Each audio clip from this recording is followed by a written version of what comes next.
ओम जी, सुप्रभात। कपिल देव बरतवाल का प्यार भरा नमस्कार। आशा करते हैं आप लोग कुशल मंगल होंगे। हम भी कुशल मंगल हैं और आज हम जा रहे हैं जोशीमठ। तो भाई साहब, हम यहाँ से चलने बैठ गए हैं दोस्तों। यहाँ पर हमारे भारत स्वाभिमान प्रभारी आदरणीय श्री कुंवर सिंह नेगी जी और जो योग पतंजलि में रहते हैं हमारे भाई आदरणीय श्री लक्ष्मण सिंह नेगी जी का आप दोनों का स्वागत है।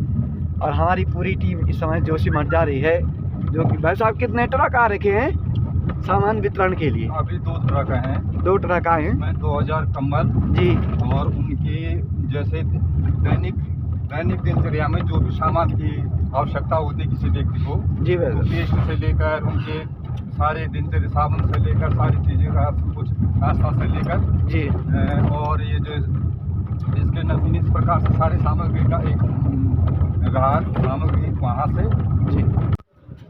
तो दोस्तों हम पहुंच गए हैं पोखरी में। इस समय पोखरी मार्केट में है, जो कि अभी दुकानें खुल रही हैं यहाँ पर। और आप जोशीमठ की और अब पहुंचेंगे पहले कणफ्याग। दोस्तों हम हैं यहाँ पर सेमी के धार में, जो कि नीचे कणफ्याग दिख रहा है और आप कणफ्याग पहुँचने वाले हैं। केवल 20 मिनट लगेंगे। ओम जी। पीपल कोटी में पहुंच गए हैं हम। अब यहाँ पर तैयारी हो रही है और यहाँ पर भाई साहब नेगी इलेक्ट्रॉनिक चीज़ से मुलाकात हो। इस समय हमारे पतंजलि के जो ट्रक चल रहे हैं आगे से निःशुल्क जोशीमठ के आपदाग्रस्त परिवारों के वितरण हेतु निःशुल्क राहत सामग्री 2 ट्रक, जो कि एक आगे चल रहे हैं और एक पीछे से, और हमारी गाड़ी अब पीछे से चल रही है। ठीक मिलते हैं ये 3 मंजिल जो मकाने आप इस तरह प्रभावित होती हुई, कितना चिंता का विषय है। इस ज्योतिर्मठ में क्या सुहाना बसा हुआ था और ये प्रकृति के साथ जो छेड़छाड़ की गई है, आज उसका जो यहाँ हमारा ज्योतिर्मठ भुगत रहा है। सारे लोग अभी घर छोड़ के जा रहे हैं और ये सारे लोगों का देखो जो कि विस्थापन होना है इन लोगों का दूसरी जगह। भाई साहब कहाँ हो रहा है? पीपल कोटी और गोचर ना? अभी तो इसकी सर्वे मायापुर में हो रखी है। अच्छा। आगे का क्या होता है। अच्छा। लेकिन ये अभी इस तरह से आप देख सकते हैं दोस्तों, लोग अपना घर बार, और ये एबीपी न्यूज वाले यहाँ पर आ रखे हैं जो कि जायजा ले रहे हैं और किस तरह से इन लोगों की क्या बीत रही है। यहाँ पर बहुत मुश्किल होता है अगर आपको अपना घर परिवर्तन करना हो और बसाया बुसाया जो अपने पहाड़ में इस तरह से अगर अपना घर को उजाड़ते हुए देखना बहुत ही दुश्वार लग रहा है इस समय पूरा जोशीमठ। आज मौसम भी जिस तरह से बन रहा है, दिसंबर में यहाँ आमतौर पर बर्फबारी हो जाती है, तो कहीं अगर ऐसे में बर्फबारी हुई तो क्या घरों के लिए और ज़्यादा खतरा है आपके? जी बिल्कुल, इस समय मौसम ने बहुत साथ दिया है। जिस हिसाब से अभी जोशीमठ में जो फिजिकल कंडीशन है उसके अकॉर्डिंग देखा जाए तो मौसम ने बहुत साथ दिया है, वरना तो यहाँ बर्फ़ पड़ी होती है और बारिश भी काफ़ी तेज़ी में होती है। अब मौसम ऐसा बन रहा है कि बारिश जो आएगी तो उससे बहुत ज़्यादा यहाँ नुकसान होने की आशंका है। तो आप और बारिश होने से जितनी नदी किनारे आई है तो उनमें पानी बैठने की वजह से ज़मीन तो अपना बैठेगी पर अभी जितनी ज़मीन बैठी हुई है उसको भी थोड़ा स्टेबल होने में टाइम तो लगेगा थोड़ा सा। तो प्रशासन ने आपको सामान ले जाने के लिए कोई व्यवस्था करवाई है या कैसे कर रहे हैं सामान? अभी तो ये नगर पालिका की गाड़ी है उससे है, बाकी SDRF की जो गाड़ियाँ हैं उन्हीं से सामान ले जाया जा रहा है। तो इसका कोई चार्ज ले रहे हैं इससे? क्या पैसे चार्ज वगैरह कुछ नहीं है अभी, ये तो सारा फ्री ऑफ कॉस्ट करवाया गया है। भाई साहब रेन बसेरा का कहाँ का रखा? आप देख सकते हैं कि यहाँ पर ये तमाम जिनके हैं तो वहाँ पे अभी सभी लोग जा रहे हैं जी। बाकी नगर पालिका ने कई जगह व्यवस्था की है, लॉजों में सब जगह व्यवस्था की है, बाकी देखो आगे क्या होता है जी। और आने वाले दिनों में कुछ कह रहे हैं कि मतलब जिस तरह से विस्थापन का कि क्या होगा, कैसे करके होगा। अब देखो प्रकृति का है, अभी हम लोग कुछ बता नहीं सकते। बाकी बारिश अगर होगी तो शायद कुछ होगी, शायद क्या पता फिर भूतसाव बढ़ने की आशंका लगी है जी। और नरसिंह स्वामी कृपा की रही है यहाँ की जो भगवान जी, जो सूर्य भगवान जी लगातार आ रहे हैं। हम भी यहाँ पर जिस तरह से पहले आती थी अब तक बर्फ पड़ जाती थी। हाँ, इस टाइम पे ये है कि मौसम ने भी और काफी साथ आप दिया लोगों का भी काफ़ी अच्छा धैर्य है कि बहुत अच्छा तरीके से आप अपना धैर्य बढ़ करके काम कर रहे हैं। बहुत बहुत धन्यवाद है मठ में ये जोशीमठ में जो आपदा आई है, ये देखिए 2 बिल्डिंगें एक साथ आपस में टकराई हैं। ये दिख रही है, ये हमारे ये इस तरीके से ये जो रास्ता था, ये 2 बिल्डिंगें आपस में ऐसे इस तरीके से चिपट गई है। ये देखिए, इस तरीके की आपदा यहाँ पे देखने को मिल रही है। और ये गहरी गहरी दरारें जो ये रोड में आई हुई हैं, ये जोशीमठ के अस्तित्व पर खतरा जो मंडरा रहा है। ये दोस्तों, जिस तरह से स्थिति बनी हुई है यहाँ पर, बहुत ही ज़बरदस्त तरीके का हम आपको दिखा रहे हैं। हमारी मांगे पूरी करो, पूरी करो, पूरी करो। बद्रीनाथ की तर्ज पर हमें मुआवजा दो, बद्रीनाथ की तर्ज पर हमको मुआवजा दो। यहाँ पर टूटना तय है और यहाँ से जो खाली कराने के लिए बोल रखा है, उसका यहाँ पर जल्द सैलाब पड़ता हुआ। और आप अंदाज़ा लगा सकते हैं कि किस तरह से यहाँ पर ऊंची ऊंची इमारतों को अब ढलाया जाएगा।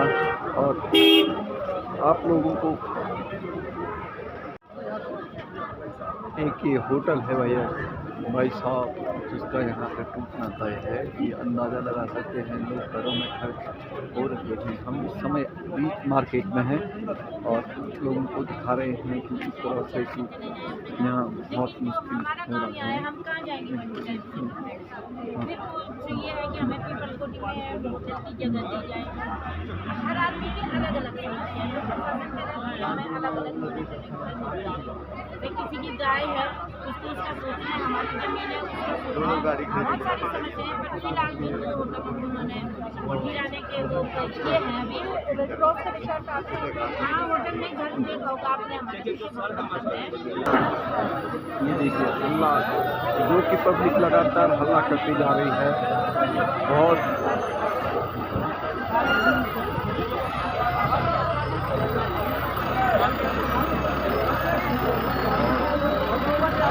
प्रशासन के द्वारा कब कहा जाएगा कोई पता नहीं है कि किस इमारत को कब। ये देखिए, इस तरह से देखिए दोस्तों, ये दरारें पड़ रखी हैं और आप देख सकते हैं कि इसका जो कि यहाँ बड़ा बड़े दुकानों को भी खाली कर दिया है, यहाँ के मॉलों को। और अंदाज़ा लगा सकता है कि ये होटल जो माउंटेन होटल है थोड़ी देर में टूट जाएगा। और इस तरह से आप अंदाज़ा लगा सकते हैं कि इतना बड़ा होटल का नुकसान होता है, किस तरह से इन लोगों ने अपनी रोज़गार चलाया था। और क्या जोशीमठ का जो ये सबसे बड़ा जो माने जाने होटल थे, इस तरह से सत्यानाश होते हुए आज क्या कौन सी दिशा में जा रही है। ये प्रकृति की आज जो रूंद रूप है, ये देखने को मिलता हुआ। और आप अंदाज़ा लगा सकते हैं कितनी बड़ी बड़ी दरारें पड़ी हुई हैं। यहाँ नीचे भी अंदाज़ा लगा सकते हैं। ये देखिए भाई साहब, क्या ज़बरदस्त तरीके का यहाँ टूट फूट हो रखी है। इसका अंदाज़ा लगाना बहुत मुश्किल है। और कहाँ तक की ऐसी जो प्रकृति के साथ अत्याचार हुआ था, उसका जो हमको देखने को मिलता हुआ। और इस आप ये बड़े बड़ी दरारें देख सकते हैं किस तरह फटी हुई हैं। बहुत ही दुख हो रहा है अगर इस तरह से इतने बड़े बड़े होटल जो कि आज हमारे ही सामने नज़रों के सामने ढहे जा रहे हैं, बड़ा चिंता का विषय है। ये था सुंदर जोशीमठ, जो आपको ज्योतिर्मठ देखने को मिला था। क्या ये ज्योतिर्मठ ऐसा सुहाना रहेगा जिस तरह से आज यहाँ की खूबसूरती दिख रही है? क्या ये इसके बाद हमको देखने को मिलेगा? यही सवाल हर किसी के मन में चल रहा है। और आप देख सकते हैं कि इतनी बड़ी बड़ी मकानें जो कि यहाँ पर क्षतिग्रस्त हो गई हैं। और यहाँ से जो कि बड़ी बड़ी दरारें भी पड़ी हैं, हमने दिखाया था आपको।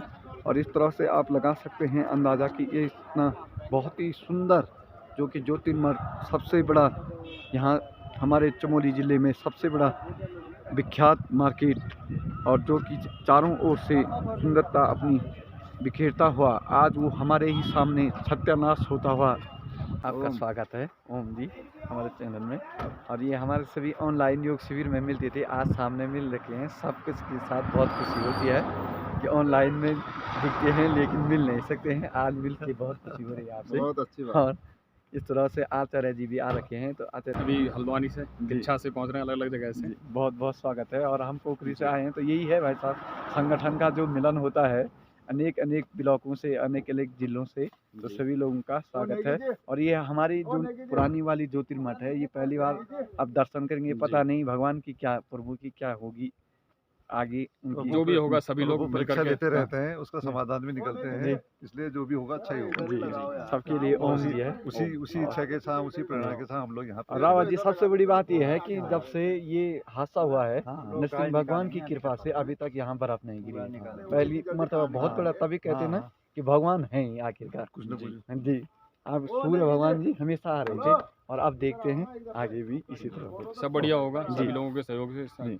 जो भी क्षति हो रही है उसके लिए सभी लोग मिलकर के फेस करेंगे जी। सभी लोग पूरे उत्तराखंड अपने साथ हैं।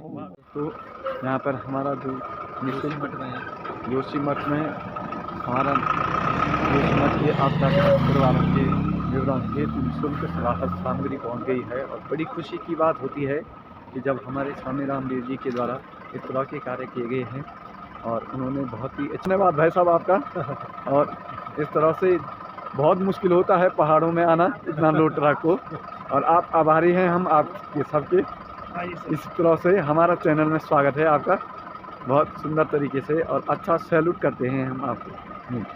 धन्यवाद। देखिए हमारी पूरी टीम यहाँ पर तैयार हो गई है आचार्य जी की यहाँ पर स्वागत में। तो क्या कहना चाहेंगे भाई साहब, कितनी गुदगुदी हो रही है? बहुत खुशी की बात है। और आज अभी पहुँचने वाले हैं, और यहाँ पे बहुत बड़ी बात है कि एक पतंजलि ऐसा संस्था है जो कहीं पे भी, जहाँ भी ऐसी आपदा आती है, सबसे पहले वहाँ पे पतंजलि तैयार रहती है और आगे रहती है जी। चाहे वो केदारनाथ का हो जी, चाहे वो यहाँ नेपाल का हो, चाहे यहाँ पे आप जोशीमठ का हो, तो सबसे पहले पतंजलि ऐसी संस्था है जो सबसे पहले आकर यहाँ पे राहत सामग्री देती है। और आगे भी जितनी सहयोग होगा पतंजलि सभी लोगों का। यहाँ भाई साहब ने हमको भी एक कॉल किया, और कल पोखरी में मिलन भी हुआ, और कहा कि आपने कल आना है हमारे साथ पतंजलि का निःशुल्क वितरण में। हमने कहा हम हमेशा तैयार रहते, और ऐसा सेवा करने का मौका हमको आपने दिया, बहुत बहुत धन्यवाद है आपके लिए। और हरिद्वार कभी भी आना हो तो भाई साहब से मिल के जरूर जाना है। ठीक है भाई साहब, हम भी आएंगे। ओम बिल्कुल धन्यवाद। यहाँ भाई साहब आपका नाम? चमोली जी, आप अनुराज जी। तो ये देखिए हमारे साथ सभी भाई बहन मिले हुए हैं, और ये हमारी महिलाएं भी हैं जो कि पतंजलि की। बहुत बहुत आपका स्वागत है। तो ये है हमारी टीम यहाँ पर, आप लोग देख सकते हैं पूरी पतंजलि की जितने भी हमारे प्रभारी लोग हैं, बहुत सुंदर पूरी टीम और यहाँ पर।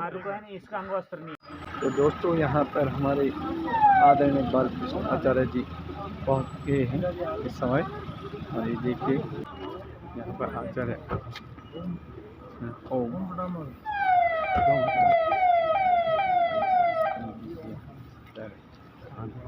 इनको बताते ना सिंगार जाना है पहले, किधर जाएंगे? आगे ट्रक गाड़ी में डाल दी, छोटी गाड़ी में, छोटी यही ले जाएंगे। छोटी गाड़ियाँ है नहीं, अवेलेबल नहीं है। चलो ना, चलो भाई गाड़ी लगाते ना, जहाँ लगाना।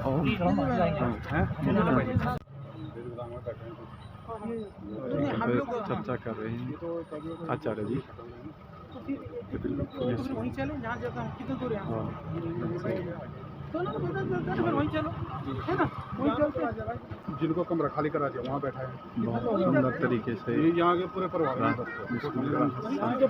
सामने यहाँ के परिवार तो वहाँ जितने भी परिवार हैं यहाँ पर हैं, वहीं चलते हैं। ये सब यहाँ के परिवार है, इधर भी सारे वही है, सारे वही, बाकी चल पड़ेगा बस। यहाँ पे एक ट्रक आगे भिजवा देता हूँ, एक ट्रक ऊपर है ना, नहीं दोनों आगे, एक ट्रक यहाँ आगे खड़ा करवा देते ना, एक साम बांट। ये है पतंजलि के हमारे पुत्र महाराज जी। एकदम सड़क चलते चलो, वो चीज़ नहीं होती ना, और न तो गरिमा है, न तो इन लोगों के लिए थोड़ी है। ठीक है, आज तो घाट टूटा है ना, अब तो सब सम्मानित लोग हैं। ऐसा भी अच्छा नहीं लगता ना कि जैसे आप वो कर रहे हो कि जैसे कोई चलते फिरते किसी को दे नहीं सकते।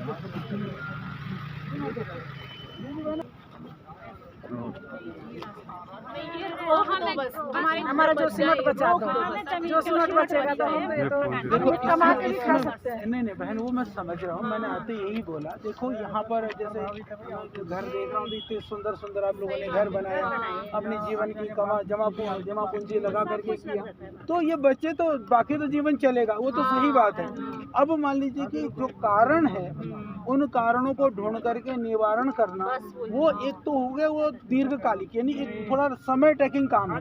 पर अभी तत्काल कि क्या हो सकता है, तो आप लोगों को ये ना हो जाए। महाराज जी एक बात बताओ, आप हमें राहत के सामान तो ले आए, अभी देखो ये मौसम ऐसा कर रहा है और हम अभी आपने राहत का सामान दिया, हमने अंदर रख दिया, अभी ये मौसम की वजह से हम सारे बह के निकल के डूब गए, क्या करेंगे हम उस सामान का? आप हमारा दर्द समझे, हमारा साथ दीजिए, हमें राहत का सामान हमारा साथ दीजिए। जो बोलो हम साथ है ना, मैं कल रात को एनटीपी से कम रुक दिया है,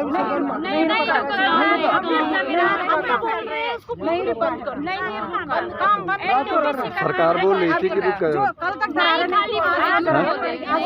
रातों रात काम चल रहा सर, रातों रात काम चल रहा है। सरकार कह रही थी भाई साहब की नहीं कोई उसके अंदर कोई जा ही नहीं रहा, मीडिया वाले टनल के अंदर जा ही नहीं रहे, नहीं जा रहा, मीडिया वाले कोई जा ही नहीं रहा टनल के अंदर, मीडिया वाले टनल के अंदर कोई जा ही नहीं रहा। अब दो बातें हैं, सुन लो। अभी जहाँ देखो कहीं तो आपको रहना तो पड़ेगा। मान लीजिए कि जहाँ भी रह रहे हैं तत्कालिक हम छोड़ के एकदम जा भी नहीं सकते। राहत कैंप में भी रहोगे तो मान लीजिए कि भोजन वगैरह के घर के निश्चित करते हैं, तो बाकी व्यवस्था करते हैं। तो अभी तो जो हम लेकर के आए हैं, जो जैसे मान लीजिए हम ये सोच करके लेके आए थे, सरकार ने जो कहा कि नहीं सहयोग के हिसाब से जरूरत है, तो एक एक परिवार के हिसाब से हमने एक एक जैसे बनाया, तो एक एक परिवार की दृष्टि से जो यहाँ के हैं अब उसको ले लीजिए, कुछ तो है। बाकी जो आपने कहा, मैंने आते समय भी देहरादून बात भी करी थी, जिला प्रशासन से भी करी थी। यदि आप कह रहे हैं कि वो काम बंद नहीं हुआ है, हाँ, तो वो काम बंद हो, ये पहले प्राथमिकता हमारी भी रहेगी। आप लोग हमारे साथ इतना दीजिए, मैं साथ हूँ ना। हमें टनल के अंदर चलिए और हमारे साथ देखिए, वहाँ है नहीं, हमारे नहीं जगह नहीं है हमारे रहने को। हमारे स्कूल में जा रहे हाँ यहीं पे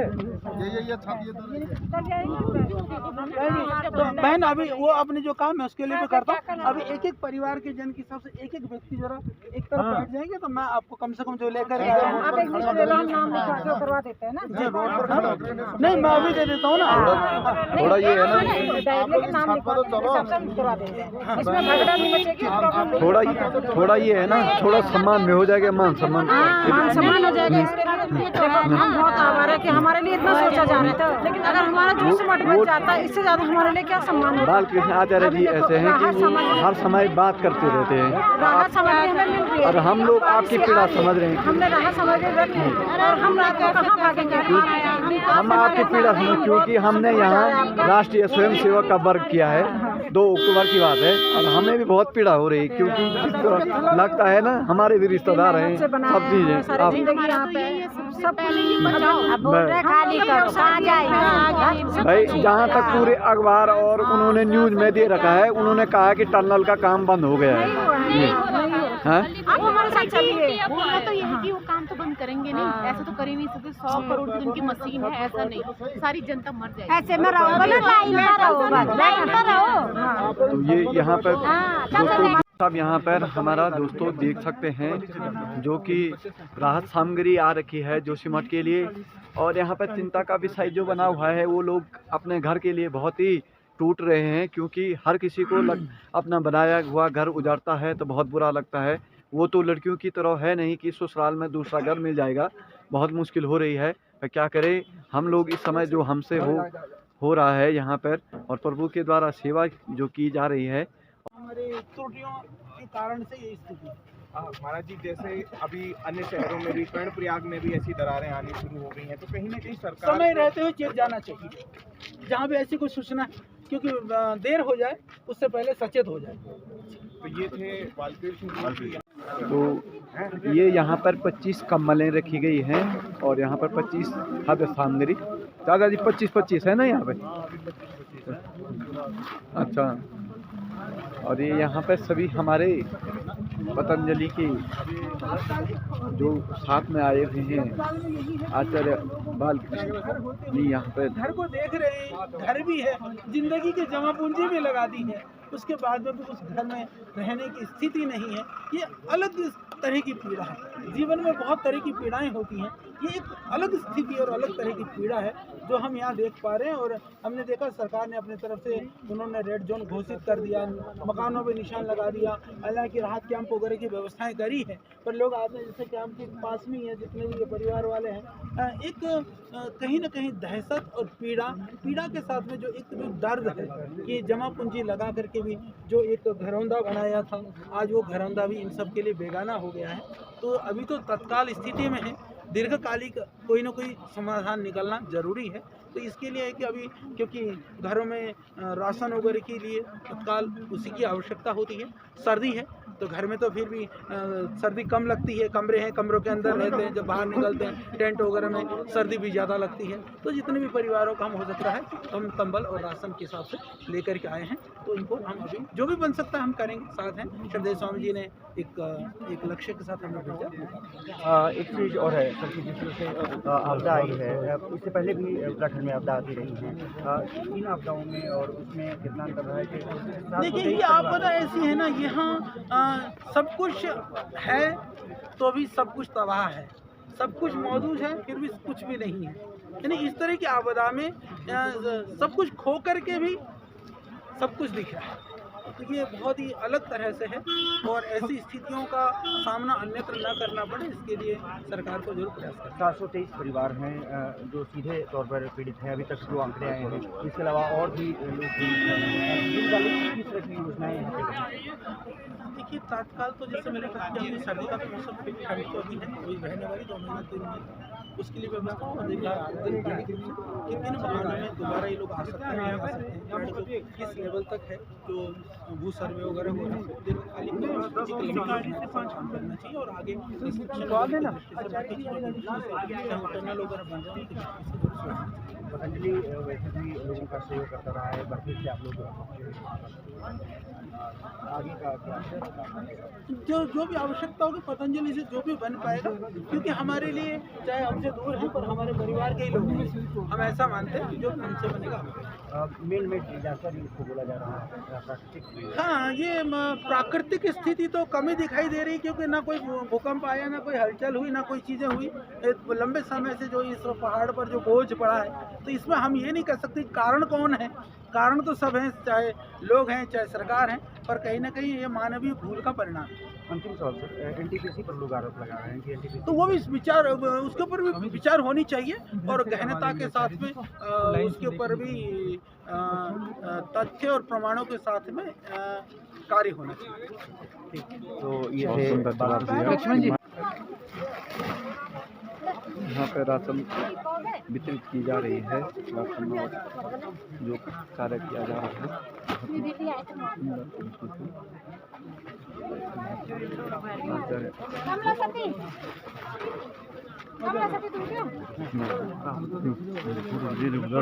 उधर से जिनका हो गया तो आगे ऐसे बढ़ेंगे ना। आपका क्या नाम है? फोटो लिया लता देवी।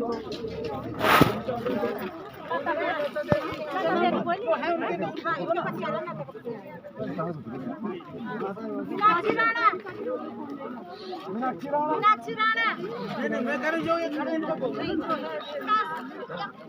देवेश्वरी देवी नारायण देवेश्वरी देवी नारायण आइए आइए देवेश्वरी देवी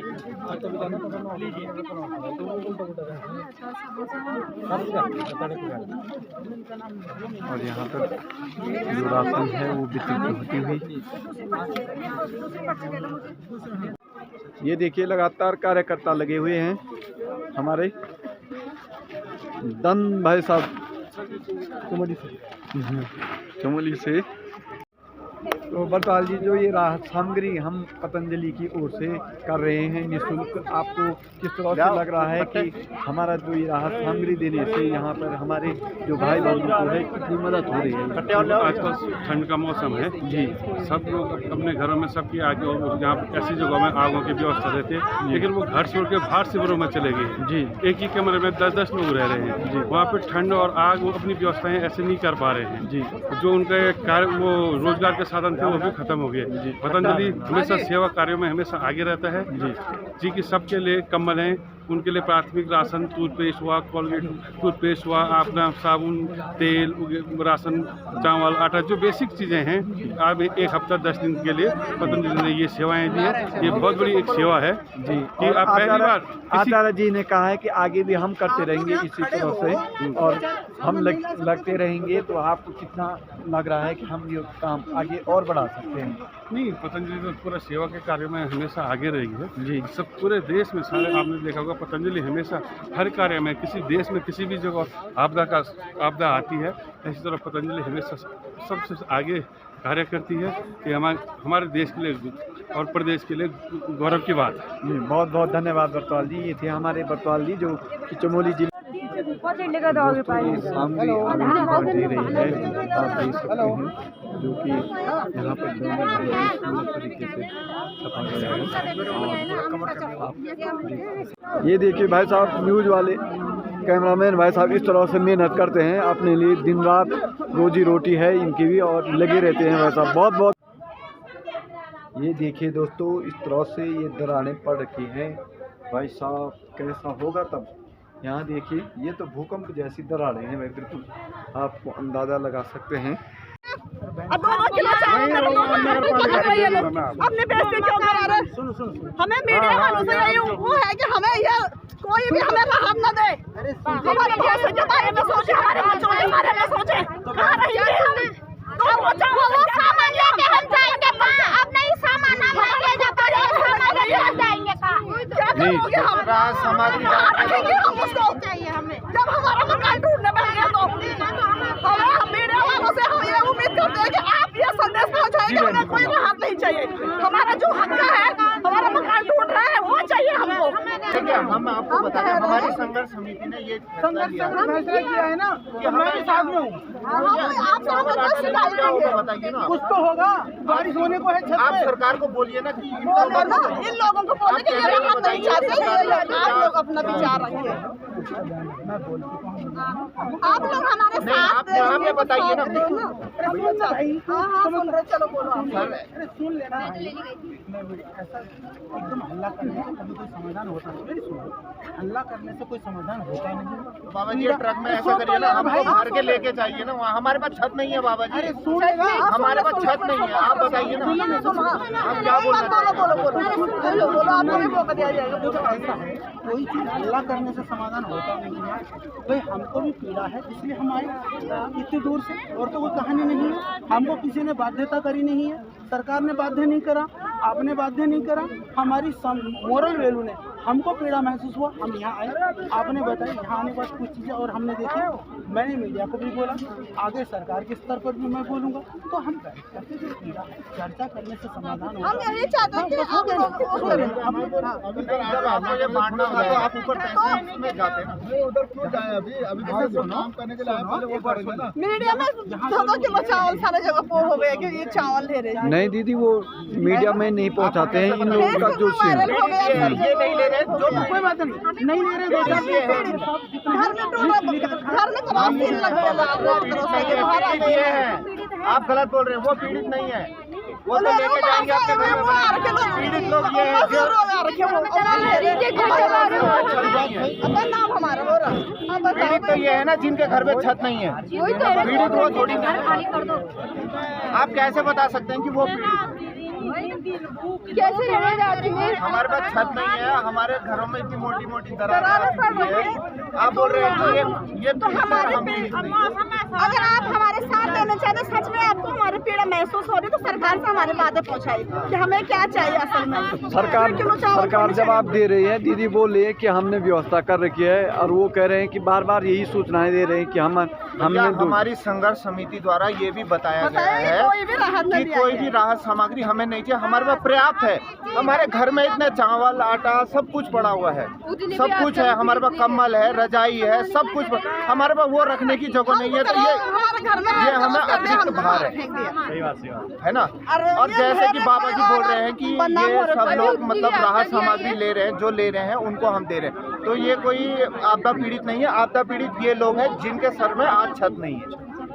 मेरा कह रहे थे कि हमारे माननीय मुख्यमंत्री जी आए थे, तो उन्होंने कहा था कि जो नई जगह ढूंढी गई है 2 दिन के लिए। हमें हमारे मुख्यमंत्री जी द्वारा स्कूल खुलेगा फरवरी, हमें मुख्यमंत्री जी से सिर्फ एक ही आग्रह है और अपने प्रधानमंत्री जी से एक ही आग्रह है। मैं आपको ये बताना चाहता हूँ, हमें अपने मुख्यमंत्री जी और प्रधानमंत्री जी से सिर्फ एक ही आग्रह है कि जल्द से जल्द बरसात शुरू होने वाली है, बरसात शुरू होने से पहले जल्द से जल्द हम लोगों की पूर्णतः व्यवस्था की जाए और पूर्णतः हमें मतलब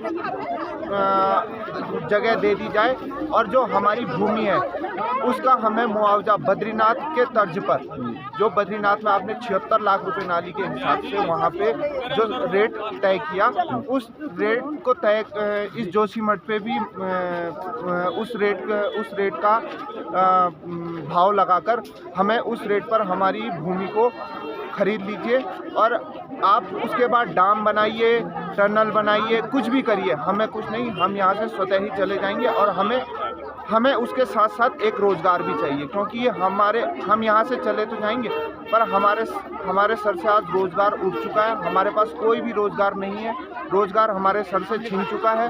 ये कम्बल, ये आटा चावल बांटने से हमारी ज़रूरतें पूरी नहीं होगी, क्योंकि हमारे पेट में आज लातें लग चुकी हैं। और हमारी आपसे सिर्फ यही अनुरोध है कि जल्द से जल्द कृपया कर हमारी इस बातों को मुख्यमंत्री जी द्वारा पहुंचाया जाए।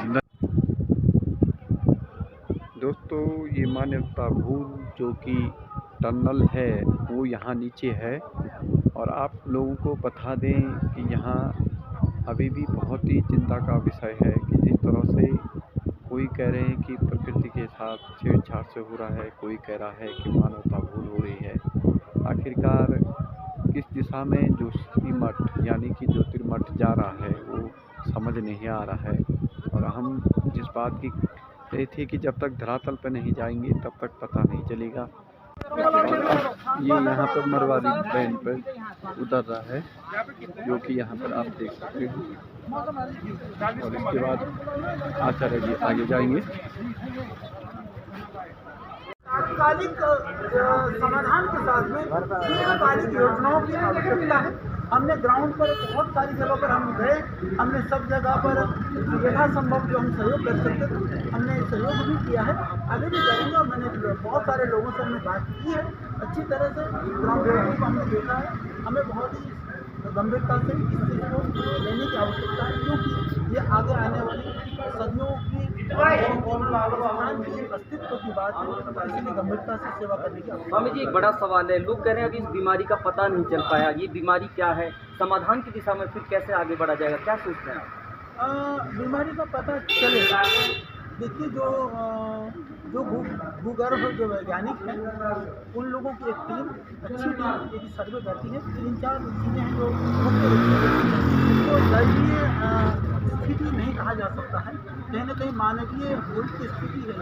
चाहे यहाँ पर हमारे आबादी की घनत्व की बात हो, चाहे भारी बिल्डिंगों की बात हो, चाहे टनल वगैरह बनने की बात हो, बहुत सारे कारण हो सकते हैं, पर कारणों के तह तक जा करके इसके लिए जरूर काम करने की आवश्यकता है। क्या बड़ी बांध परियोजनाएं हैं, उनको क्या आप इसका जिम्मेदार मानते हैं? देखिए, जिम्मेदार को निश्चित एक कारण को कभी भी नहीं माना जा सकता है, प्रतिशत कम ज़्यादा हो सकता है। स्वामी जी, एक अंतिम सवाल है, क्योंकि इस वक्त जो है जोशीमठ की जनता बड़ी आपदा में है, उनके लिए क्या संदेश देंगे, क्योंकि एक बड़ी संकट की घड़ी है। अभी धैर्य तो रखना होगा। मैंने देखा कुछ भाई बहन, कुछ मेरी माताएं बहनें काफ़ी विचलित थी, मैंने कहा देखो धैर्य से हमको अपनी बात पहुंचानी है शासन तक, प्रशासन तक, या जो जिम्मेदार व्यक्तित्व तक, जैसे माननीय सीएम साहब भी अपने आप पहुंच रहे हैं, तो हमें धैर्य के साथ में देखिए वो आपदा हम सब महसूस कर रहे हैं, इसीलिए हम भी देखिए इतने दूर से हम आए हैं, हमारा और कोई प्रयोजन नहीं है, हम कोई लाव लश्कर के साथ नहीं है, कोई मीडिया के साथ नहीं है, हम सिर्फ कार्य के लिए और स्वयं मैं खड़ा होकर के राहत सामग्री बांट करके, वितरण करके हम सभी लोग, हमारे जितने भी पतंजलि के साथी हैं, हम लोग अब घर जाने की तैयारी करने बैठ गए हैं और वीडियो की समापन करते हैं। पूरी वीडियो देखने के लिए धन्यवाद। हमारे चैनल को लाइक, शेयर और सब्सक्राइब कीजिए।